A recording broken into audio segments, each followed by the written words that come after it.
Hello guys, today in this video we are going to discuss about junction breakdown, okay, in a PN junction. So what is the mechanism of junction breakdown? So we know in the ideal PN junction, a reverse bias voltage will result in a small reverse bias current, right? So if I'll just show you a bulk material PN junction, bulk PN junction, right? And we said this is P side, this is N side. So P side will have majority charge carrier holes, right? And the minority charge carrier electrons, right? Electrons. And similarly, in the N region, we said the majority charge carrier are electrons and the positive charge carrier or the holes are the minority, right?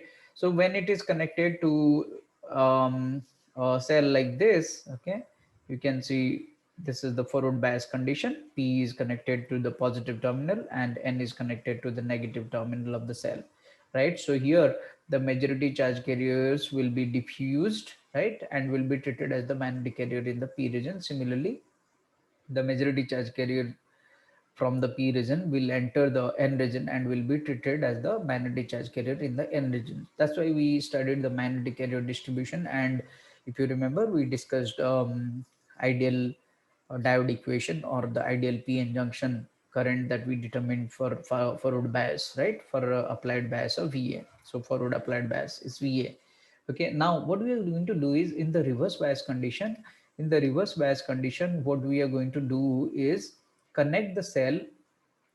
Okay, just reverse the cell. Okay, so what we are going to do is P will be connected to the negative terminal of the battery and N is connected to the positive terminal of the battery. So here in this condition, what will happen? In this condition, you will see that here the majority charge carriers, okay, majority charge carriers are holes. Okay, so there will be less, there will be no flow of the majority charge carriers from the P region to N region, and from N region, or electrons will not flow from N region to P region, right?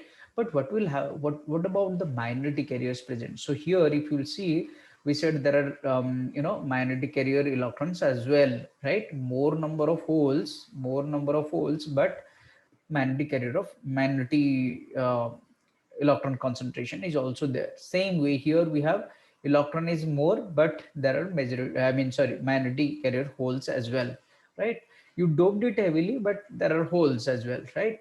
But in this particular condition, when you have, negative terminal is connected to the P side and positive terminal is connected to the N side, think of these minority carriers. Okay, these minority carriers that, like, holes in the N region and the electrons in the P region, right? Now for these carriers, if you'll see, positive in these holes connected to the positive terminal of the cell and electrons connected to the negative terminal of the cell. So these, for these magnetic carriers,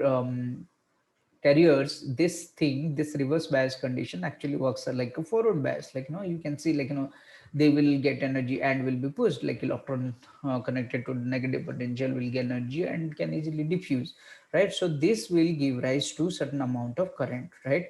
A small reverse bias current through the device you will see, right? And in this condition as well, right? Now if the voltage given here, reverse bias voltage given, okay, will be increased, right? Then what will happen? Okay, so at some particular voltage, the reverse bias current, if you will keep on increasing the reverse bias voltage, okay, at a particular voltage, the reverse bias current will increase rapidly.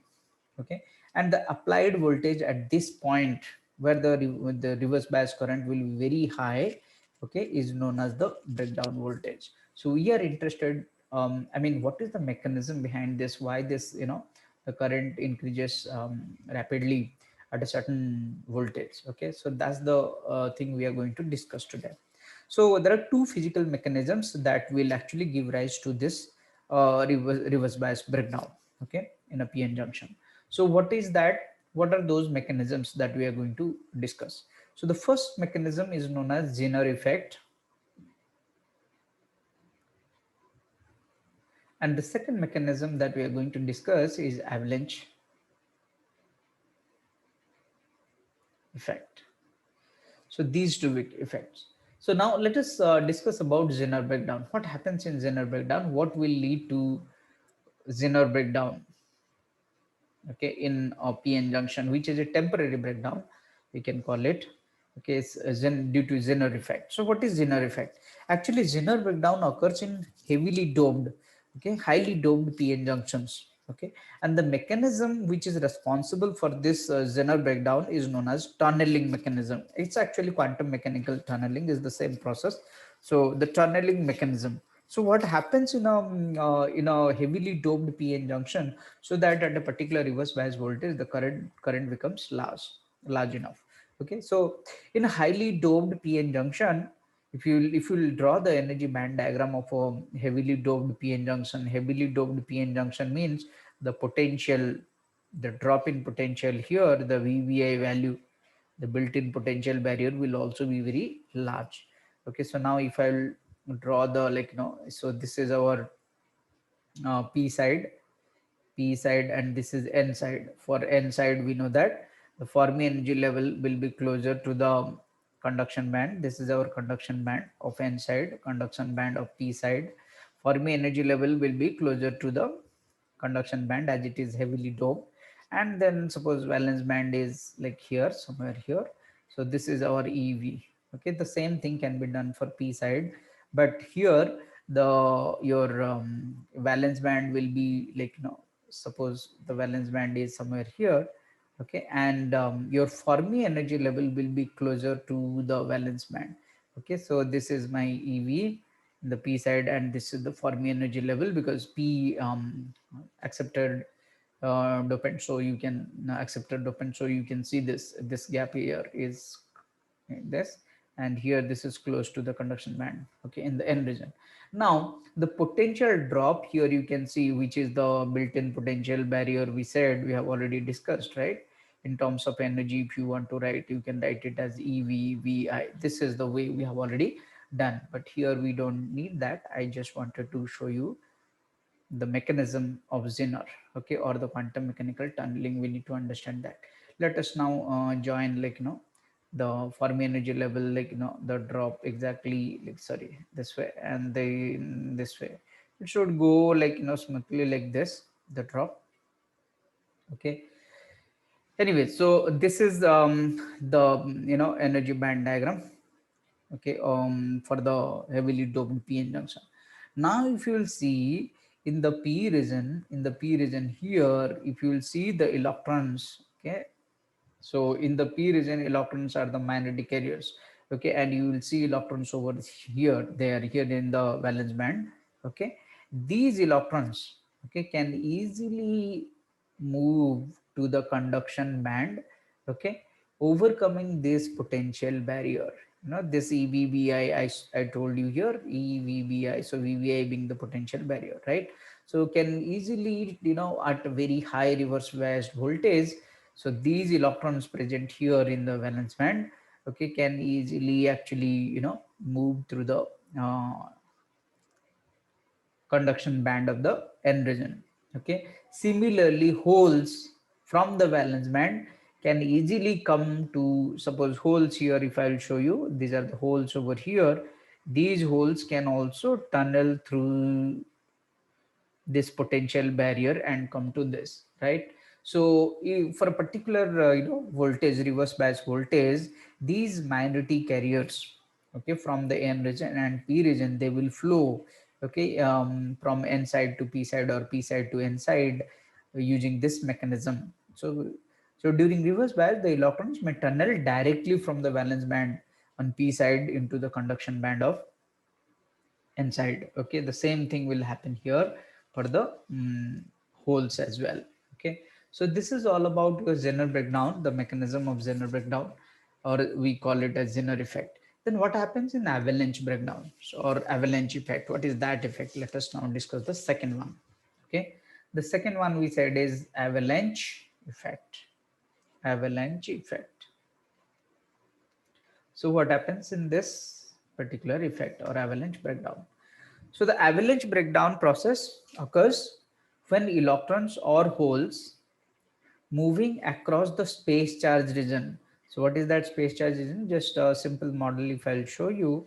So this is the space charge region, okay, and the neutral region is here. Okay, this is your P, the neutral region, this is the N region, and this is the space charge region in between, or this, you know, the potential barrier region. Okay, so that we have already discussed. Okay, so this is the region. Now when these electrons or holes, okay, the electrons and holes, they move in reverse bias condition only, in reverse bias condition only.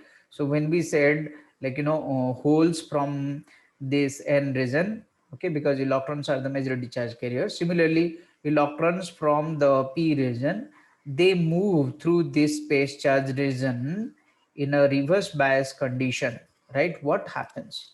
Okay, at a very sufficient breakdown voltage or reverse applied voltage, okay, these electrons and holes, while moving through this space charge region, okay, they collide with the atoms, right? So the atomic electrons or the atoms present inside this space charge region, right? So colliding with these atomic electrons in this depletion region or space charge region, and then they create more number of electron hole pairs, right? So here they create, like, you know, the electron hole pairs. Okay, so electron hole pairs are created because of the collision with the atomic electrons, right? By these, you know, carriers, right? And this leads to what? Very high value of current. Okay, avalanche effect. It's a permanent breakdown of the PN junction. Okay, the avalanche effect or the avalanche breakdown. Now let us do a mathematical model, because it is very important to understand what is that breakdown voltage.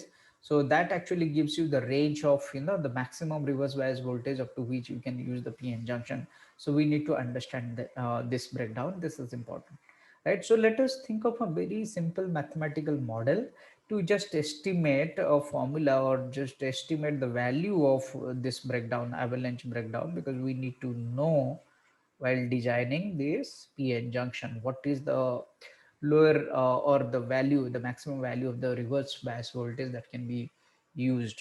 Okay, so this is what I suppose, this is x equals to 0 and x equals to w being the space charge width or the width of the depletion region, right? And this is our P side and this is our N side. Okay, and then let us think of the, you know, electrons from the P region, which are the magnetic carriers, in a reverse biased condition will move, right? And suppose the amount of current here, okay, in the equilibrium value, okay, is in0 at x equals to 0. It just starts with this value in0, and then I don't know, suppose it will increase, like, you know, we don't know the function, arbitrarily I'm just showing you some function like this, okay, and reaches to this value. So here at x is equal to w, I can say, okay, this is my in0 value here, this is the in0 value here, and suppose here, okay, now it reaches to, or it is multiplied because it created more pair of what, electrons and holes in the depletion region. As a result, the current value is multiplied and you got the value to be, suppose I will write it as inw, right? The current, this is due to the flow of magnetic carrier electron, and w is because of x equals to w here. Okay, this is the value. And then the other way, the same way, you can start with ip0, and you know, it will reach to some multiplied value there. So I'm just showing you here the same way, like I showed you in0, this much is in0, similarly ip0. So we can consider either electron or hole to find out, okay, the current, how the current is getting multiplied and increasing. We need to understand the nature of this multiplication factor, okay, during the breakdown. Okay, so this is the model, simple mathematical model we are going to use to estimate. Okay, so what we did here, electron and hole current components we showed through the space charge region during this avalanche multiplication or avalanche breakdown. Okay, so now let us yeah, so at x is equal to w, when I said x equals to w here, we said the current is inw, right? Now what amount, by what amount this inw has actually reached from in0? So let us just assume that INW is nothing but Mn times IN0, this Mn being the multiplication factor. So IN0 was the initial value here, and the final value we get is INW, which we said is multiplied with a larger value, and by what amount it is multiplied? By Mn times. Okay, so this Mn we will call a multiplication factor. By this amount it has increased, right? Okay, similarly the whole current will increase through the depletion region from N to P region, and it will reach to a maximum value at x equals to 0, right? The total current, here, this is the total current, if you can see. Okay, so this is the total current I. So this total current will remain constant through the PN junction in steady state. Steady state means if there is no variation of any of these magnetic carrier concentration with respect to time, there is no change. Only change you can see over the distance, right? In a one dimensional space, you can see x is equals to 0 to x equals to w, right? So let us now write, if there is a small elemental change in the current or incremental electron current, what is the value of incremental electron current at any point, some random point x? Okay, so here some random point if I'll take, then this value will be the current due to the flow of the electron. Suppose I will write Ix, just like x equals to 0, you wrote In0, x equals to w, you wrote INW. Similarly here, this particular value at x, at x, this value will be IPX, that's the contribution due to the hole. Okay, so current due to hole. So this way we can write. Now at any point x, okay, if I want to write what is that incremental electron current, okay, at any point, okay, or the elemental current at any point due to this flow of electron, we can write this to be what? In general, if I'll write it as the elemental volume of current, Ix is what? The current value due to the flow of electrons, right? From P to N region at any point x, and D means the elemental change, right? Or the incremental electron current. So we can write this as INX alpha N dx plus IPX alpha P dx. Let us try to understand all these terms. So Inx, we said this is the current due to the electrons. Alpha n is what? What is alpha n? Alpha n and alpha p, these two are known as the electron and hole ionization rate. So electron and hole ionization rate, what do you mean by ionization rate? As the statement at the name itself suggests, ionization. Ionization means what? The number of electron and hole pairs, because electron and holes are positive and negative charge carriers. So that's why the term ionization came. The number of electron hole pairs generated per unit length. Okay, per unit length, because we are taking from x equals to 0 to x equals to w. That's the oval, the range of the dx, right? X varies from x equals to 0 to x equals to w. So the number of electron hole pairs generated per unit length by an electron we will call alpha n, and by a hole we will call alpha p. Okay, so that's the ionization rate. So what I will write for ionization rate, the number of electron hole pairs generated per unit length by an electron or by a hole, right? And then dx is, per unit length. Okay, so you can multiply for the whole length, what will be the dinx. Okay, if dx is the change in length. Fine. So let us now do the mathematical model here. Okay, so here, oh sorry, the mathematical model is done. Then let us just write it further. Okay, so dinx by dx, if I find the derivative or will differentiate it with respect to x, then we will get Inx alpha n plus IPX alpha p. So that will be my next point. So let me just write it that way. Dinx by dx. So we can write it as dinx by dx gives us Inx alpha n plus Ipx alpha p, right? And the total current I is equal to Inx plus Ipx. You can see it from the diagram, right?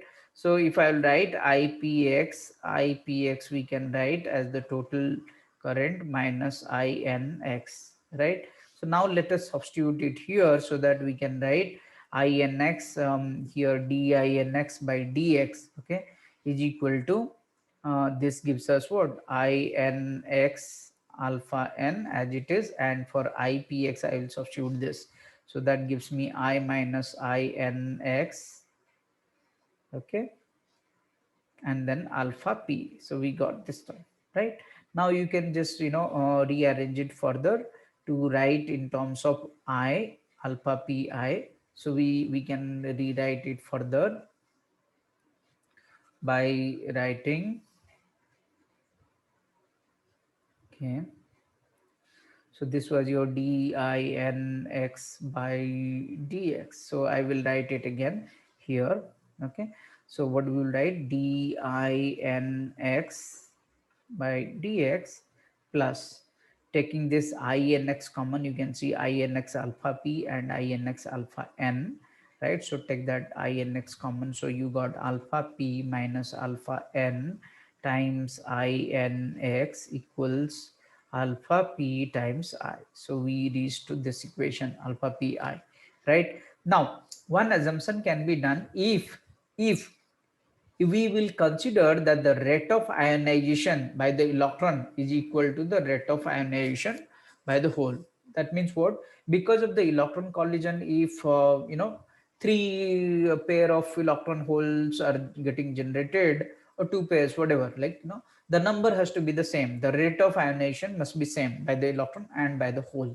So if I'll consider this alpha n is equal to alpha p, and we will take it as alpha, okay, just to simplify this further, considering what, alpha n equals to alpha p, that is some alpha here, okay. Then we can further simplify it. What we will get, dinx by dx here is equal to, you can see Inx alpha n plus I minus Inx, sorry, here alpha p minus alpha n, this will be 0, and you got alpha p times I, right? So dinx by dx, okay, is equal to alpha times I. So this one we can write, right? So let me just further write it.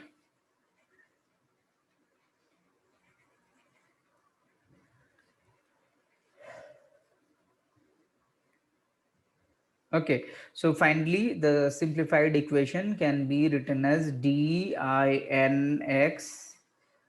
divided dnx by dx is equal to alpha times I, right?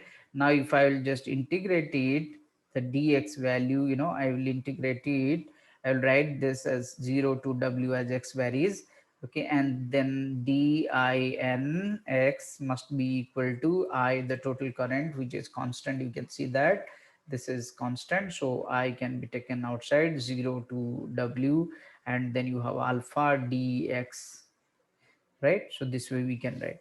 So simply further we can write it as in at x is equal to w minus in at x is equal to 0 must be equal to I times integration over 0 to w alpha dx. So this way we can write, right? So here inw is what? Inw is what? This inw is actually mn times in0. We have taken in at x equals to w is mn times in0, but total, at x equals to w, if you will find the total current, it must be inw plus this ip0. But if we will consider this ip0 to be very less, and we will consider this inw is equal to I, okay. So here what we ignored here, I actually is what? I actually is inw, okay, because of the electron, plus that ip0.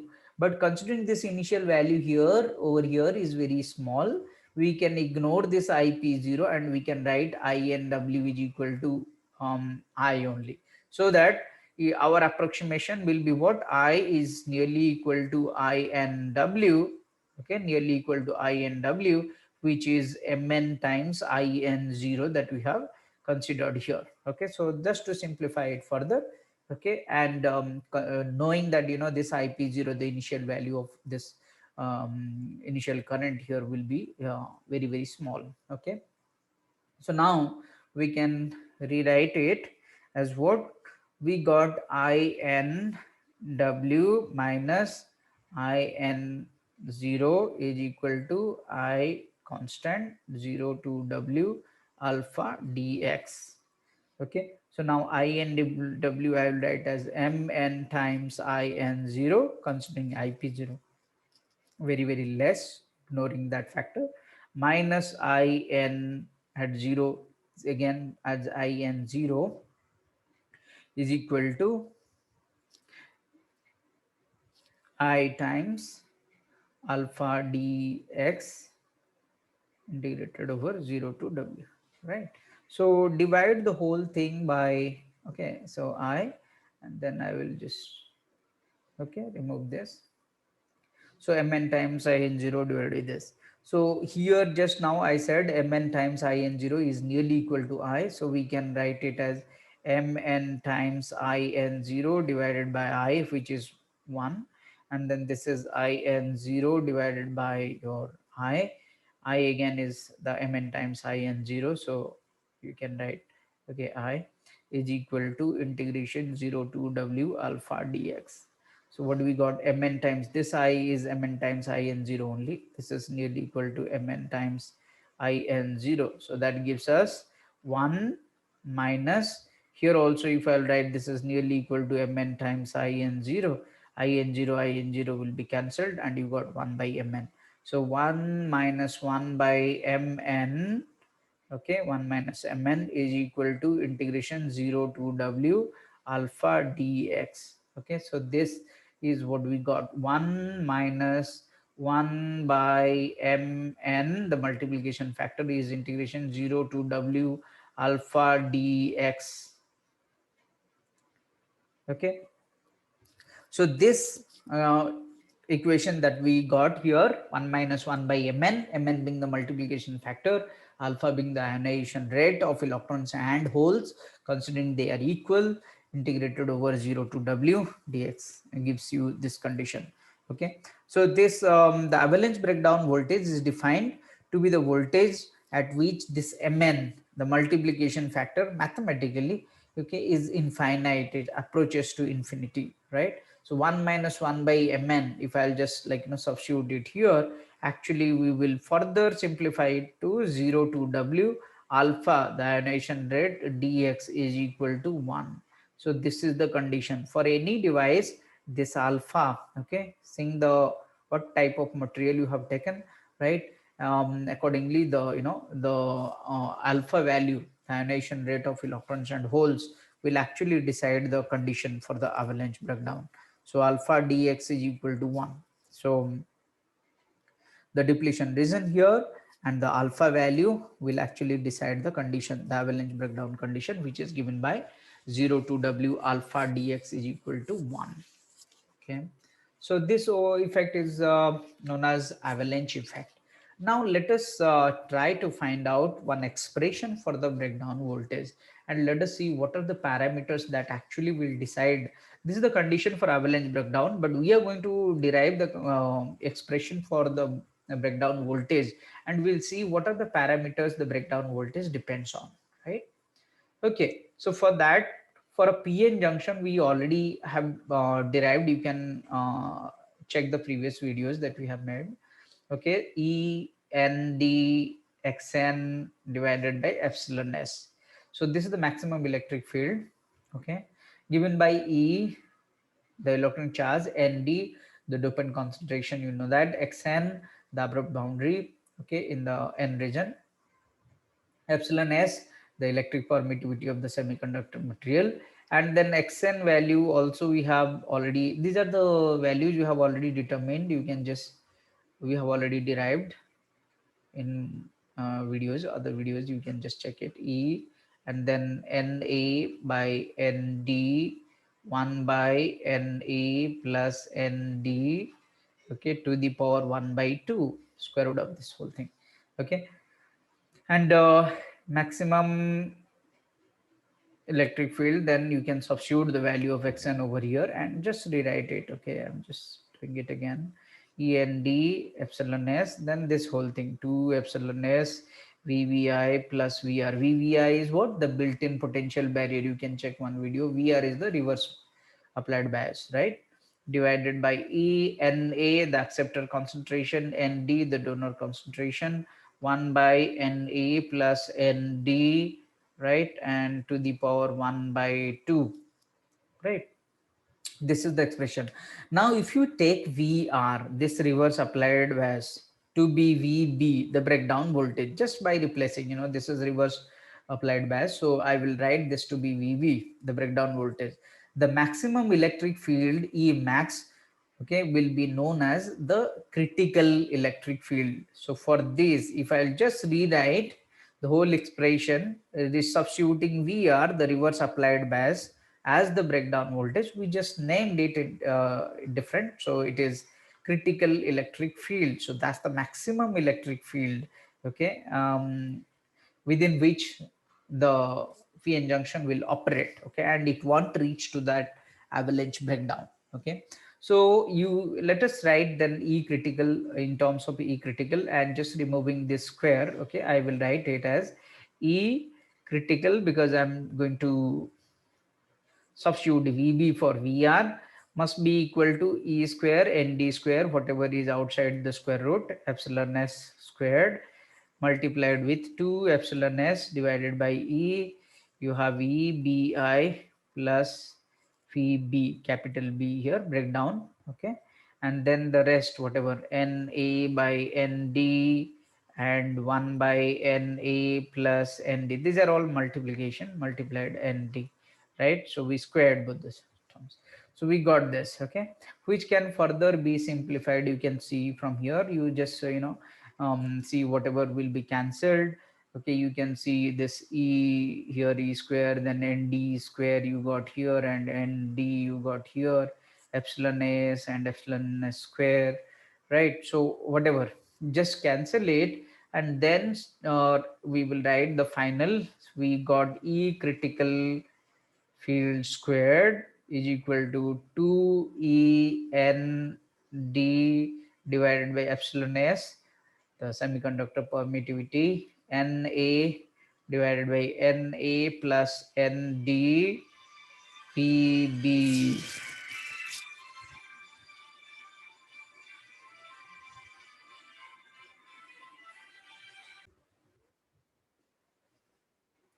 Well, so we got this E critical field squared 2E Nd by epsilon s Na divided by Na plus Nd multiplied with the breakdown voltage. Now here I ignored that plus VVI, okay, because we said for a very large value of reverse applied voltage, we can ignore this plus VVI here in this term.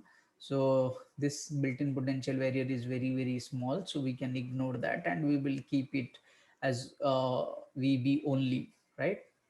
Okay, so now if you make this VB the subject, the breakdown voltage, you got the expression, and you can easily see what are the parameters that will decide the breakdown voltage. Okay, so E critical square, okay, making VB the subject, divided by 2 END multiplied with Na plus Nd divided by Na, right? So the breakdown voltage mathematically using a very simple model, I mean the derivation that we have already determined, we have already discussed in another video, using those expressions, substituting Vr as Vb, and just naming I mean electric field as E critical. The maximum electric field is the critical electric field. You can derive the expression this way, right? So Na, the doping concentration, acceptor concentration, donor concentration, divided by this ND, Na, both the terms are there. So Na plus Nd divided by Nd Na, that way also you can write, just to remember. Okay, so this is what we got. Now, for a one-sided junction, if you want to write, for example, if you want to write for a p plus n or n plus p, accordingly you can write. So for a p plus n junction, we need to just take Na is much larger than Nd, because we said the p side is heavily doped. The plus sign indicates that which side is heavily doped. So Na is much greater than Nd. So in that case here, Na plus Nd, you can ignore Nd because Nd is much less than Na, right? And then rewrite the equation or the expression. Pv is equal to epsilon s E critical squared divided by, here you got Na, so Na got cancelled because you ignored Nd, and then Nd is there. So here you got 2END. So this will be the breakdown voltage for a P plus N one-sided junction. Okay. Thank you for watching.